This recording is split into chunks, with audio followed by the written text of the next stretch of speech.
몇 살인가 정확하게 기억은 안 납니다만은 분명한 것은 초등학교 입학 전입니다. 아마 7살 내지 6살쯤 되었겠지요. 시골교회에서 얼마나 전도를 많이 하러 다니는지요. 성도님들이 집집마다 찾아다니면서 제발 우리 교회 한 번만 와달라고 아주 구걸하다시피 했습니다. 그러나 그때는 왜 그렇게 사람들이 교회에 대해서 무지했는지, 교회에 대해서 오해하는 부분이 참 많았습니다. 교회는 연회당이다, 교회 가면은 신발 잊어먹고 또 가방 잊어먹는 곳이다, 교회는 어떤 곳이냐, 쌍끝들만 다니는 곳이다. 여러분, 그럼에도 불구하고 성도들이 얼마나 교회에 전도를 많이 했는지 몰라요. 한 번은 부흥회를 한다고 성도들이 우리 집에 전도를 왔습니다. 대산 어르신, 저희 아버님이 대산 양반이었거든요. 대산 어르신, 우리 교회에서 부흥회를 준비하고 있습니다. 능력 있는 강사님이 오시는데 어르신께서 우리 자리에 앉으셔서 자리를 빛내주시면 영광으로 알겠습니다. 그러면 우리 아버지가 뭐라고 빈정된 줄 아세요? 어이 그리어이, 교회 가면 붕어를 잡는단가, 몇 마리를 잡는가. 근데 미안하지만 나는 교회 붕어를 다 잡아버렸네. 자네들이나 많이 잡소이. 그 나는 교회를 가면 붕어를 잡나 보거나 물고기를 잡는데 참 좋아했던 이 어린 놈이 붕어를 잡기 위해서 내가 바켓을 들고 교회를 간 겁니다. 여러분요, 대한민국에 바켓을 들고 교회 간 놈은 나 하나밖에 없을 겁니다. 근데 가보니까 붕어는 잡기는 뭐요, 성도들이 막 찬송을 부르는데 내가 얼마나 실족을 당했는지. 어린 마음에도 내가 더러워서 교회 안 나가겠다.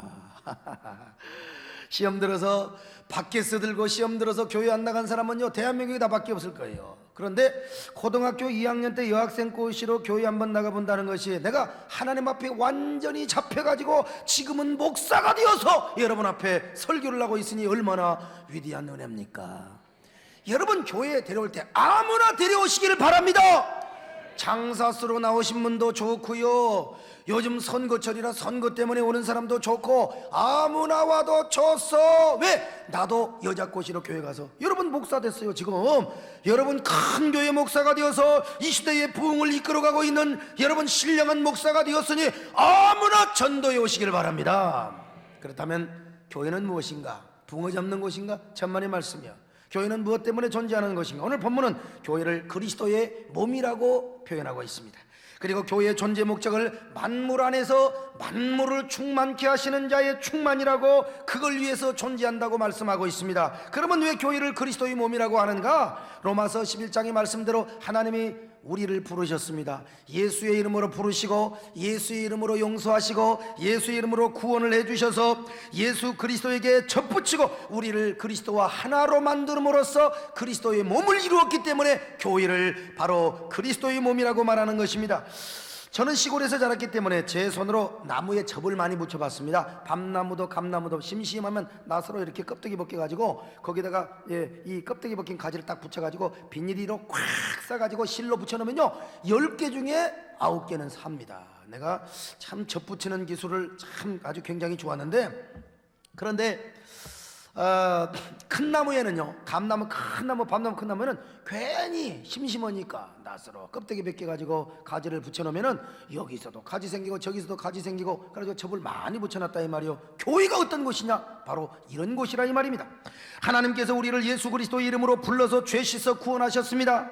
그리고 그 구원받은 사람들을 예수 그리스도에게 신령한 접붙임을 받게 해주셔가지고 예수 그리스도와 한 몸을 이루게 하신 거예요. 바로 이것이 그리스도의 몸된 교회라고 하는 겁니다. 물론 교회의 머리는 그리스도 예수지만요, 그러므로 모든 교회의 생명과 비밀과 보화와 능력과 모든 신령한 비밀은 머리신 그리스도를 통해서 내려오는 것입니다. 마치 나무의 모든 생명의 찌내기 뿌리를 통해서 올라오는 것처럼 마찬가지입니다. 여러분, 그러면 왜 교회의 존재 이유를 만물 안에서 만물을 충만케 하는 자의 충만이라고 이렇게 말씀하는 겁니까? 도대체 이 말의 의미는 도대체 무슨 말이냐 이 말이요. 두 가지 차원에서 이해를 할 수 있는데, 첫째는 교회가 이 세상에 가득하기 위함이라는 뜻입니다. 교회가 만물을 채운단 말이요. 교회 모든 종족이 사는 곳마다, 인류의 종족이 사는 곳마다 교회가 없어서는 안 되거든요. 교회는 가득가득 세워져야 한다. 그런데 이것은 주로 문자적인 의미에서 해석하는 겁니다. 좀 더 신령한 의미, 두 번째 의미가 있는데, 교회란 하나님께서 거하시는 거룩한 처소요 거소가 된단 말입니다. 이 땅에 하나님의 처소를 넓히고 확장하기 위하여 교회가 존재한다. 하나님이 여러분 거하는 처소가 교회거든요. 그러니까 교회를 통하여 하나님의 거소를 확장해 나간다. 하나님의 통치 영역을 확장해 나간다. 그리고 이 말씀을 정확하게 이해하기 위해서는 우리가 구속사, 구원사적인 관점에서 우리가 살펴보아야 합니다. 태초에 하나님은 영광스러운 하나님 나라를 세우시려고 천지를 창조하셨습니다. 그리고 이 지구촌 한복판인 에덴 동산에다가 하나님 나라의 샘플이요 모형을 만들어 놨습니다. 그것은 하나님이 왕으로서 직접 통치를 하셨습니다. 아담은 눈만 감으면 하나님의 임재를 느낍니다. 살아계신 하나님을 만납니다. 하나님과 신령한 교제를 누릴 수가 있었습니다. 거기는 하나님의 임재와 다스림, 그리고 하나님의 은혜와 생명이 충만했거든요. 한마디로 에덴 동산은 하나님의 거룩한 성전입니다. 하나님 나라의 모형이란 말입니다. 샘플입니다. 그러나 이 아담과 하와가 불순종해서 죄를 범함으로 말미암아 이 세상에 죄가 들어왔고 저주가 들어왔으며 하나님 나라는 중단이 되어버렸습니다. 그리고 아담과 하와의 영적인 관계가 완전히 단절되어 버렸어요. 하나님과 아담과의 영적인 관계가 완전히 세퍼레이션, 완전히 단절되어 버리고 말았다 이 말이에요. 그럼에도 불구하고 하나님은 예수 그리스도를 인류의 구원자와 하나님 나라의 회복자로 보내실 것을 약속해 주셨습니다. 그러나 여러분, 예수님이 당장 오시는 것은 아닙니다. 그래서 우리 하나님은 임시적으로, 예수님이 오시기 전에 임시적으로 사람들이 하나님과 만나 교제하며 예배를 드리고 하나님을 섬기는, 그리고 하나님의 은혜와 생명을 받을 수 있고 누릴 수 있는 임시 방편을, 임시 수단을 만들어 설치해 주셨는데, 이것이 바로 제단과 성막이었습니다. 그리고 세월이 지나서 이제 가나안 정복 이후에 돌과 나무로 지은 예루살렘 성전입니다. 이 성전 안에 하나님이 거하셨습니다. 하나님이 임재하셨습니다. 그리고 이 성전 안에서 하나님이 이스라엘 백성들과 만나서 교제를 하시고 그들에게 은혜를 주시고 그들에게 복을 주시고 그들에게 신령한 축복을 허락해 주셨어요. 그런 의미에서 이스라엘 성전은 앞으로 오실 예수 그리스도의 모형이고 예표라고 할 수가 있는 것입니다. 그런 의미에서 오늘날 하나님의 성전은 존재하지 않습니다. 기독론적인 의미에서 예수님이 오셔버렸어. 그러니까 오늘날 구약과 같은 성전은 존재하지 않습니다. 그럼에도 불구하고 예수님의 그 모형이 예수님을 통하여 성취가 되었지만 여전히 하나님 앞에 나와 예배를 드리고 여전히 하나님 앞에 나와서 찬양을 드리고 하나님과 교제를 한다는 면에서 오늘도 이 예배당은 하나님의 성전인 줄로 믿으시기를 바랍니다. 기독론적인 의미에서 구약의 성전은 없어졌지만 오늘 여전히 예배하는 전용적인 건물로 쓰임받는다는 의미에서는 여러분, 이 성전은 하나님의 거룩한 성전입니다. 그런데 이제 때가 되어서 예수 그리스도가 오셨고 하나님은 예수 그리스도를 통하여 사람과 함께 하시는 영원한 방법을 근본적으로 마련하셨어요. 그래서 이스라엘 성전 안에 계시는 하나님께서는요, 구약의 모든 성전 제도를 폐지하셨습니다.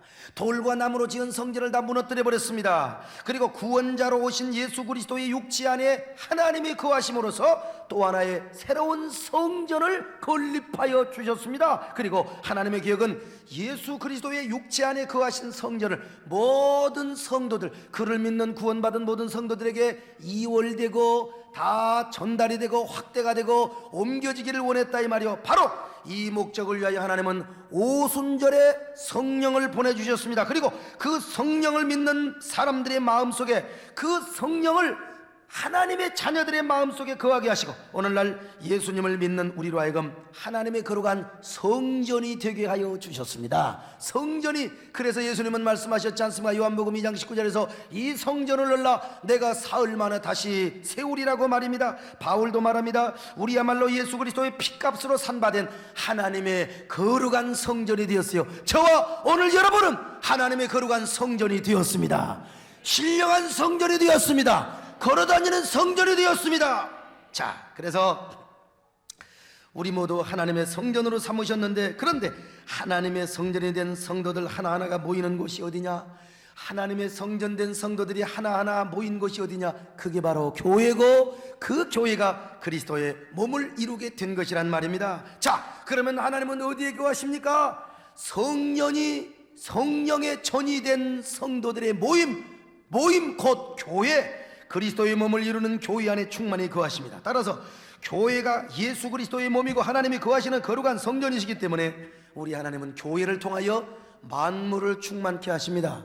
만물을 충만케 하는 자의 충만이 되도록 하기 위하여 오늘 여러분 하나님의 교회가 존재하도록 한단 말입니다. 하나님의 거소의 영역, 하나님의 통치 영역, 하나님의 처소의 영역이 확대되도록 하기 위하여 여러분 만물을 충만케 하는 자의 충만을 위하여 그 뜻입니다. 오늘날 하나님의 교회가 존재하고 오늘날 여러분 우리 세대된 교회가 존재한다는 겁니다. 그리고 이것의 완성은 언제 이루어지느냐? 예수님이 나팔 불고 다시 오시는 그날 여러분 이 완성은 완전히 이루어지게 된단 말입니다. 그때 우리는 새하늘과 새 땅에서 온전한 새 사람이 되는 겁니다. 그리고 하나님이 우리 가운데 완전한 충만자로 오셔서 우리는 하나님의 영원한 거소가 되어 하나님을 영원히 찬양합니다. 보라 하나님의 장막이 사람의 장막과 함께하는도다. 요한계시록의 모든 것이 이루어지게 된다 이 말입니다. 그리고 이 목적을 위한 과정으로 이 땅에 뭐가 존재하느냐? 교회가 존재하는 거예요.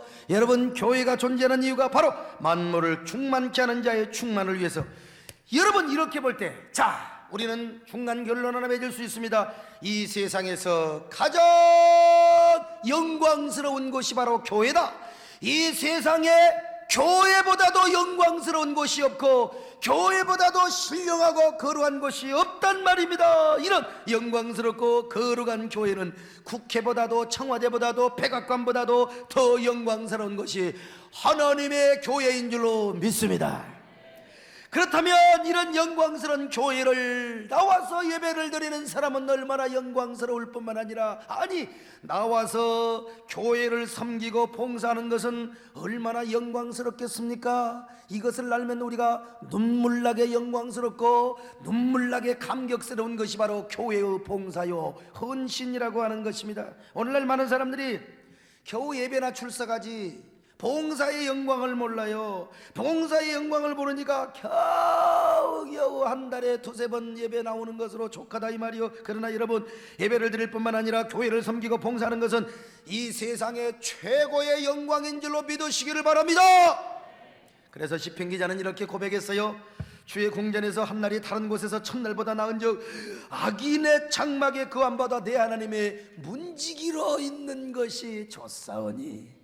여러분 하나님 악인의 궁정에서 첫날 거하는 것보다 하나님의 전에서 하루를 봉사하는 것을 좋게 여기시기를 바랍니다.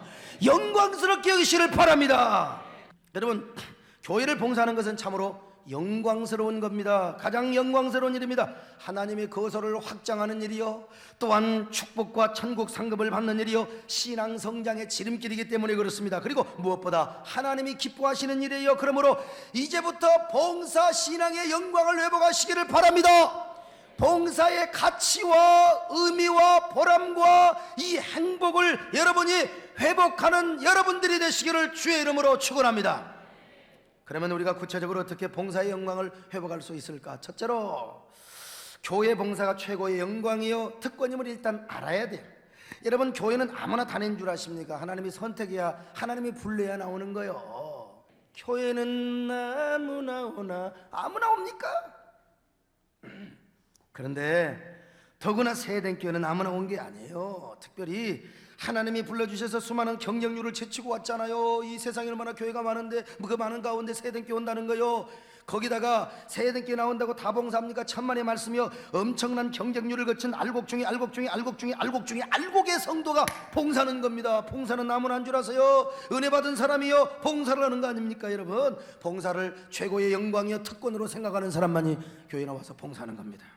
그러므로 우리 모두 봉사를 최고의 영광과 특권으로 여기시기를 바랍니다.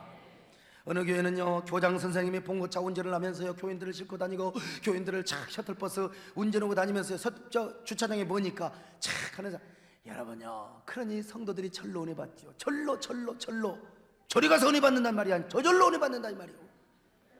경찰서장님이 화장실 청소를 하고 여자 화장실 청소를 하니까 세상에 경찰서장님이 여자 화장실 청소를 하니까 막 성도들이 막 눈물을 흘리더라는 거예요. 목사가 여자 화장실에 가서 청소하면 어머 저 목사 이상하다.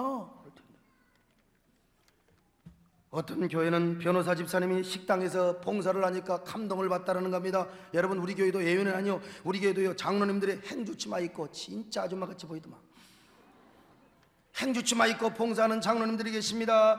장로님들이요, 투스타 출신이요, 장군 뭐 세상에 이런저런 사람이요, 그냥 주차 정리하고 화장실 가끔 하지만 화장실은, 여러분 왜 이렇게 하는 줄 아십니까? 봉사를 최고의 영광으로 생각하니까 그렇습니다, 여러분.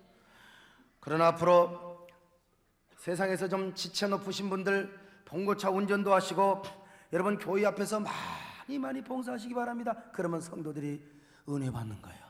어떤 성도들이 와가지고 목사님, 맨날 우리 다니던 교회에서는 맨날 장로님 목사가 싸움만 했는데 우리 교회 오니까 어쩌고 그래요. 장로님들이 행주치마 입고 밥도 주는 걸 보니까 진짜 밥맛은 떨어지지만 너무너무 은혜가 된다는 거예요.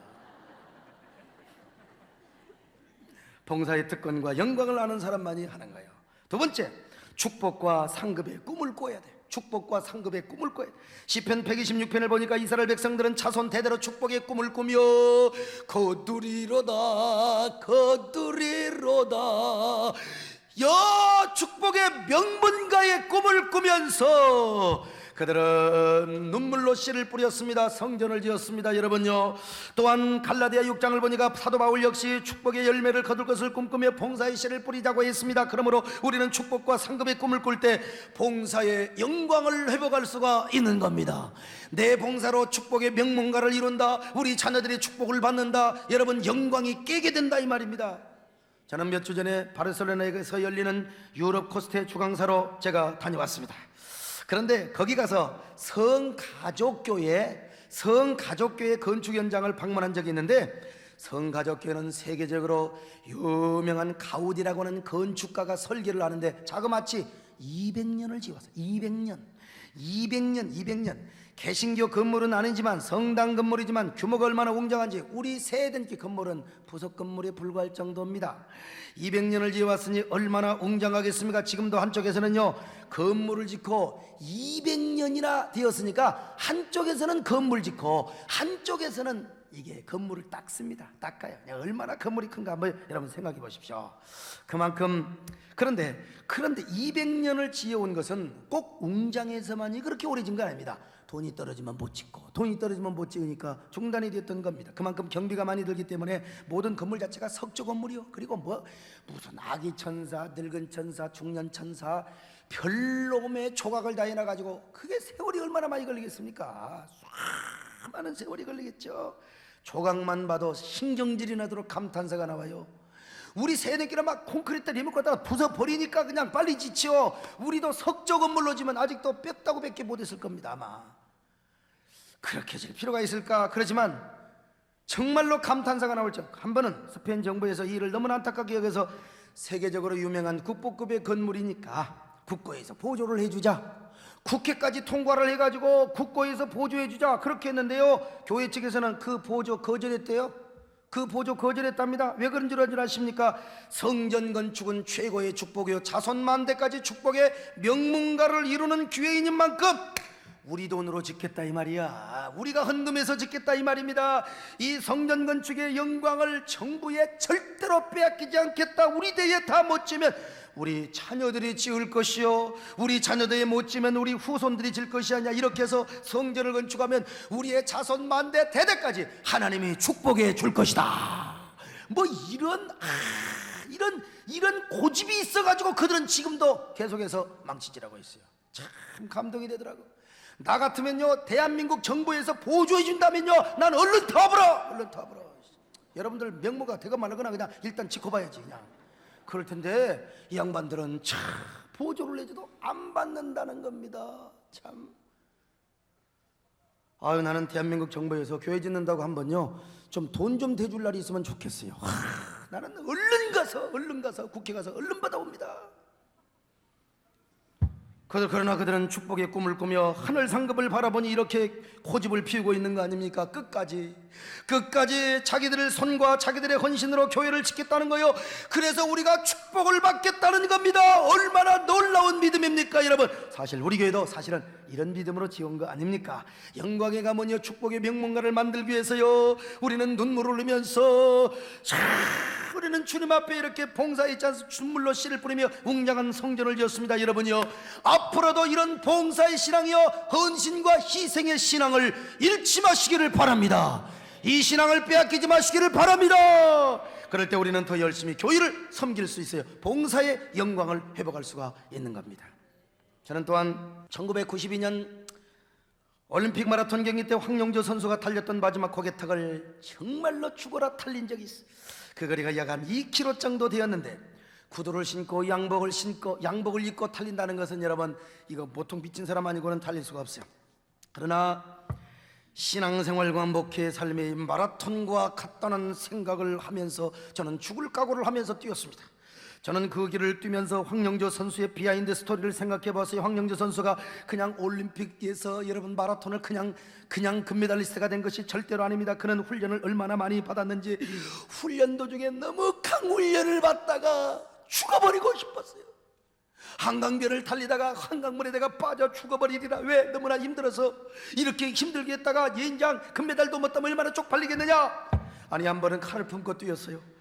혹독한 훈련을 시키는 코치가 너무나 미워가지고 내가 코치를 칼로 찔러 죽이리라, 그리고 나도 물에 빠져 죽이리라. 그리고 한 번은요, 추린형에다가 여러분 사시미 칼, 조그마한 칼을 속에다 넣고 뛰었다는 것입니다. 여러분, 하긴 자기는 헉헉거리고 뛰고 있는데 세상에 코치는 자전거 타고 탁 다니면서 영조야 힘들지 하면서 얼마나 믿겠어요. 그래서 코치를 찔러 죽이려고 칼을 품고 달리는데 부산이 고향이었던 코치께서 부산 사투리로 뒤에서 웃으면서 이렇게 말을 하는 거예요. 영조야, 닌 안 보이지? 난 보인대. 네가 바르셀로나 올림픽 마라톤에 가서 금메달을 보게 그런 것이 내 눈에 훤히 보인대. 재미도 하나도 없어요? 황영조 선수는 이 코치의 말을 듣고요, 그 자리에서 칼을 던져버렸대요. 그리고 훈련을 하면서 분을 사귀며 또 열심히 달려. 그런데 황영조 선수가 마지막 언덕길을 뛸 때 바로 이 코치의 말이 생각났다는 거 아닙니까? 금방 포기하고 싶고, 나는 내가 42km가 아니라 그냥 마지막 2km만 뛰어도요 헉헉거리는데 와 죽겠더라고. 그런데 거기서 포기하고 싶고 거기서 단념하고 싶은 마음이 꿀떡거려. 그리고 앞에 아무리 달려도 지칠 줄 모르는 일본 선수가 있잖아요. 저놈을 추월한다는 건 정말 이건 보릿고개 넘는 것보다 더 힘든데, 마침내 일본 선수를 따라잡으려고 하는데 누구 생각이 나느냐? 코치의 격려의 말씀이 생각이 났다는 거 아니에요. 영조야, 닌 안 보이지? 난 보인대. 네가 바르셀로나 올림픽의 마라톤 경기에서 금메달의 영광스러운 금메달 목걸이를 거는 것이 내 눈에 똑똑히 보인대. 여러분, 이 말씀이 생각이 나요. 그는 전력 질주하여 죽도록 뛴 결과 한국의 최초의 자랑스러운 올림픽 마라톤 금메달리스트가 된 게 아닙니까? 난 새벽인가 그때 있죠. 난 그때 막 개척교회를 했는데 그걸 보고요, 동해 물고 백두손이 모르고 돌도록 하는데, 이야, 그걸 보고 내가 눈물이 났어요. 이야, 내가 마라톤 선수가 될걸. 저는 그래서 그 격려와 소망, 여러분, 코치는 훌륭한 사람 아닙니까? 위대한 환상과 비전을 보여준 생명 같은 격려를 준 위대한 코치 아닙니까? 저는 황영조 선수가 뛴 마지막 길을 달리면서 이렇게 외쳤습니다. 강서가 난 보인대. 사랑하는 세덴교회 성도들이여, 난 보인대. 여러분들의 목에 찬란하게 빛나는 영적인 금메달을 건 영광스러운 모습이, 저는 중얼거리면서 경사로를 뛰었습니다. 마침내 메인 스타디움까지 저는 달려갔습니다. 여러분, 제가 뛰고 있는 저 영상의 모습을 보십시오. 얼마나 귀여운가. 저 보세요. 박수 치는 모습 보세요. 저 보세요. 저 사람도 미쳤고 나도 미쳤습니다. 여러분, 누가 보면 미쳤다고 할지 모르지만 나는 은혜로 뛰었습니다. 은혜로 뛰었어요. 거기서 제가 남긴 몇 마디의 멘트를 여러분 한번 들어보십시다. 사랑하는 성도 여러분, 여기는 바르셀로나 올림픽 주 경기장 앞에 서 있습니다. 황영조 선수가 마지막 언덕길을 달리면서 일본 선수를 제치고 마지막으로 이 메인 스타디움에 들어가는 이 순간에 감격을 다시 한번 제가 재현하면서 한 2km 뛰어봤습니다. 구두를 신고 양복을 입고 2km를 뛴다는 건 마치 죽는 것과 같았습니다. 그래도 한 가지 교훈은 깨달은 것은 신앙은 마라톤이라는 사실입니다. 우리가 끝까지 마라톤 경기에 승리하여 승리의 면류관을 쓰는 것처럼 황영조의 그 황홀한 기쁨처럼 우리 저 영원한 천국까지 열심히 달려 경주에 승리하는 저와 여러분이 됩시다. 할렐루야. 그렇습니다. 여러분, 봉사는 아무나 하는 게 아닙니다. 축복의 꿈을 꾸며 상급을 소망하는 사람만이 봉사의 경주에 질주할 수 있는 것입니다. 그래서 저는 이 성전을 지을 때도 여러분에게 보이지는 않지만 축복을 보도록 했고 저 축복의 비전을 눈을 열어 보도록 했던 지도자였습니다. 영광의 가문, 비전의 가문을 바라보게 하였으며 여러분의 가문을 통하여 민족의 지도자가 나오는 축복의 꿈을 꾸도록 했지 않습니까? 앞으로 여러분 이 비전을 바라보면서 여러분 더 위대한 꿈이 이루어질 줄로 믿습니다. 여러분 봉사의 영광을 회복하시기를 바랍니다. 마지막 세 번째로 봉사는 신앙성장의 첩경임을 알아야 합니다. 어느 누구도 봉사하지 않고는 신앙이 성숙하지 않습니다. 모태신앙 3, 4대 믿었던 사람들, 여러분 양육과 성경 공부 아무리 많이 해도 봉사 안 하면 신앙 성장 안 합니다. 사변적입니다. 신앙이 철학적입니다. 반드시 봉사 현장에서 눈물도 뿌려봐야 됩니다. 희생도 해봐야 됩니다. 그래야 살아계신 하나님을 경험해만 만나며 그리고 이런 사람이 여러분 더욱더 봉사하며 신앙이 성숙하게 되어 있습니다. 그러므로 우리 모두 봉사의 영광을 회복하시기를 바랍니다. 이 특권의 신앙을 회복하시기를 바랍니다. 그래서 여러분 모두 이런 축복의 주인공의 은혜의 주인공이 되시기를 주님의 이름으로 축원합니다.